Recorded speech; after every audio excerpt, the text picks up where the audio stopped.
ચાલો 70,286 સંખ્યામાં નીચે લીટી કરેલા અંકની સ્થાન કિંમત અને દાર્શનિક કિંમતનો તફાવત મેળવવાનો છે. અહીંયા કણે તફાવત એટલે બાદબાકી.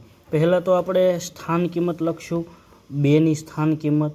તો સ્થાન કિંમત થઈ જશે આપણી, સ્થાન કિંમત લખશું આપણે 2 અને તેની પાછળ જેટલા અંકો હોય તેટલા શૂન્ય મૂકવા. 2 અને તેની પાછળ 2 શૂન્ય, બરાબર, 2 અંક છે એટલા માટે. ત્યારબાદ દાર્શનિક કિંમત.